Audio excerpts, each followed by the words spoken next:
Bonjour et bonne année à tous. Merci d'être au rendez-vous dans l'interview. Notre premier invité de l'année, c'est Philippe Claus. Bonjour. Bonjour et bonne année. Échevin du tourisme à la ville de Bruxelles et aussi chef de groupe pour le Parti socialiste au Parlement régional bruxellois. On va commencer avec le tourisme à Bruxelles. Un bon cru pour plaisir d'hiver?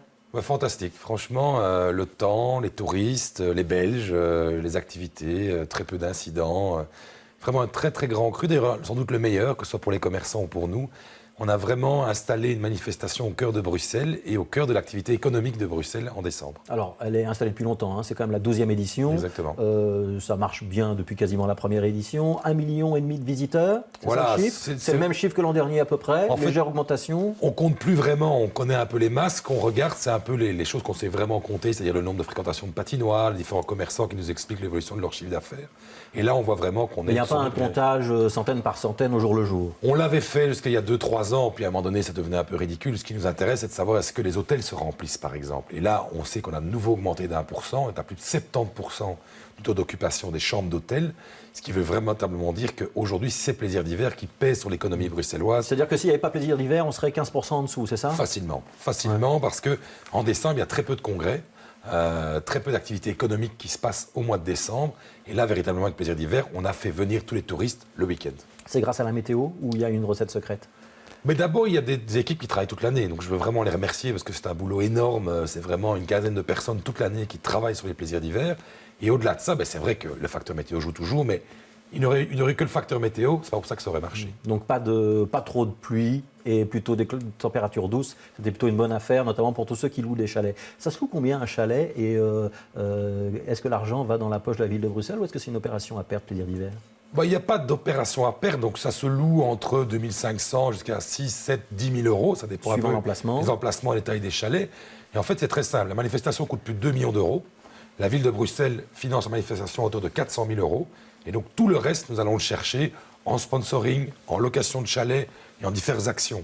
Et donc l'idée, c'est véritablement que pour 1 euro public, on va chercher 5 à 6 euros dans le secteur privé pour financer l'événement. Alors, on a eu une grosse polémique il y a un an sur un sapin moderne. On est revenu au sapin classique. Est-ce qu'on n'a pas été un peu trop classique à la Grand Place et notamment au niveau des éclairages? Moi, j'ai entendu quelques Bruxellois être plutôt déçus et se dire tiens, cette année, c'est moins bien que d'habitude.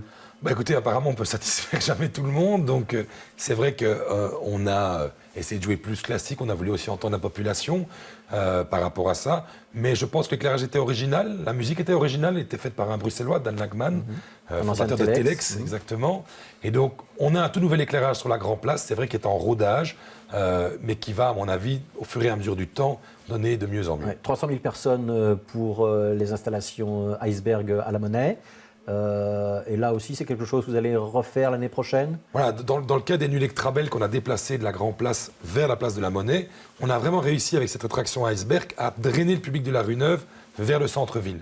Et donc on va prolonger l'attraction pendant 2 mois pour continuer son action positive. Alors, une des nouveautés cette année, c'était un plan de mobilité avec une opération avec un certain nombre de parkings partenaires. Est-ce que ça a vraiment marché ou est-ce qu'il faudra le répéter plusieurs années pour que ça marche? Comme toujours, il faut s'installer dans la durée, mais quand même 4 500 voitures qui ont fait le choix de ne pas rentrer dans le centre-ville, de se mettre dans ces parkings. 4 500 voitures sur 1,5 million, c'est pas grand-chose, Philippe Claus. Alors, c'est pas 1,5 million de personnes qui viennent en voiture, mais c'est de toute façon un début. Moi, ce que je crois fondamentalement, c'est que tout le monde doit se mobiliser. Quand il y a des grands événements comme ça, il ne faut pas dire c'est à l'organisateur de se débrouiller. Non. À partir du moment où on pèse autant de millions d'euros, je rappelle environ 25 millions d'euros injectés dans l'économie bruxelloise grâce au plaisir d'hiver, il faut que toutes les autorités publiques se mobilisent pour la mobilité autour de cet événement. Mais ça reste une grosse nuisance pour tous ceux qui habitent le centre-ville ou qui veulent rejoindre le centre-ville. On a tous vu que certains samedis ou dimanches soirs, à cause de plaisir d'hiver, le centre-ville est saturé. Alors le centre-ville, très clairement, on est un peu victime de notre succès, mais en même temps, on ne va pas s'en plaindre d'un côté de tout ce que ça crée comme emploi et comme économie, mais c'est le grand défi de l'avenir, régler la mobilité autour de plaisir d'hiver. Il y aura encore un plan de mobilité Évidemment. La saison prochaine et on refera une opération avec les parkings? Évidemment, avec les parkings, je dois vraiment souligner le travail de ma collègue Els Hamp et vraiment pousser encore les gens à prendre les transports en commun parce que les plaisirs d'hiver sont desservis par du métro, du tram, du bus.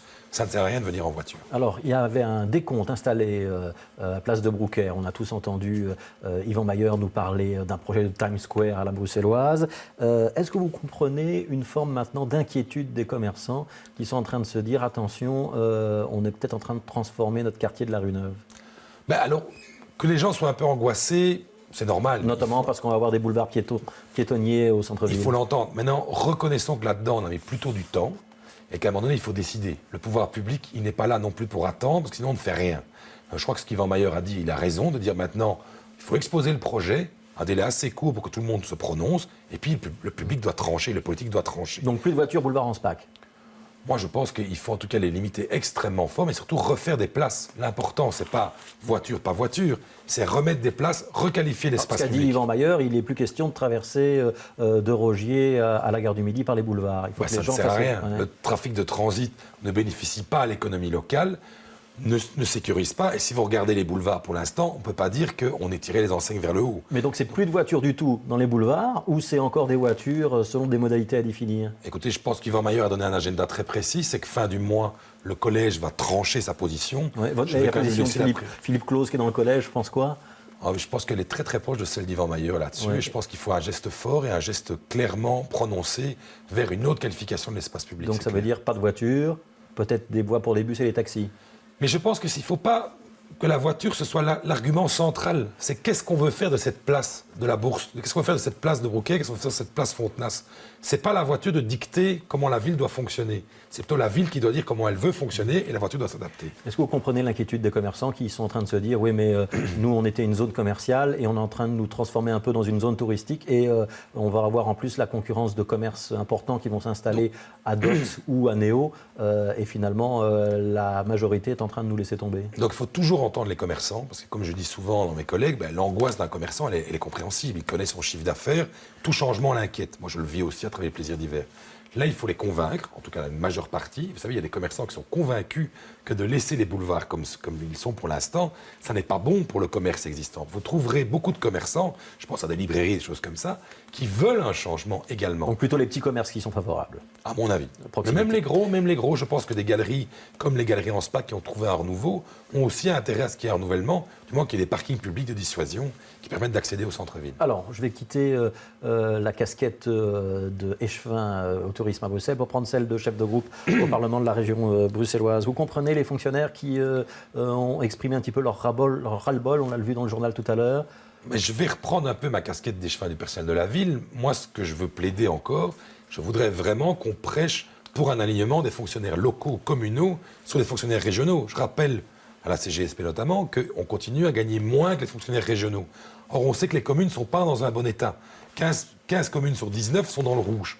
Donc il faut absolument d'abord aider, c'est une question aussi de solidarité, j'en appelle au syndicat là-dessus, et je suis prêt à ce qu'on prenne notre charge, mais est-ce que d'abord on aligne vers le haut les fonctionnaires locaux, en tout cas qu'on préserve l'emploi. Je crois que la priorité des priorités, c'est cela. Quand on voit dans tout le pays, en Wallonie et en Flandre, comme beaucoup de communes sont dans des plans d'assainissement en train de licencier. Les communes qui licencient, oui. Nous avons, par exemple, si je prends le cas de la ville de Bruxelles, nous avons réussi à remplacer tous les fonctionnaires qui partaient à la retraite. Il faut aussi regarder cela. Et surtout, nous avons repris une politique de nomination. Donc je pense qu'avant tout, il est important, cette région qui est globale, d'aligner, de pousser vers l'alignement et pas une dichotomie entre fonctionnaires régionaux et fonctionnaires Donc on communaux. harmonise les deux statuts. Est-ce que vous comprenez qu'un drink à 40 000 €, où on n'invite pas tous les fonctionnaires, ça puisse crisper les syndicats? Bon, je pense que ça, c'est un peu le prétexte vite trouvé. Je trouve que moi, écoutez, vous savez, j'ai été attaqué parce que j'organisais une Saint-Nicolas du personnel, pour les enfants du personnel.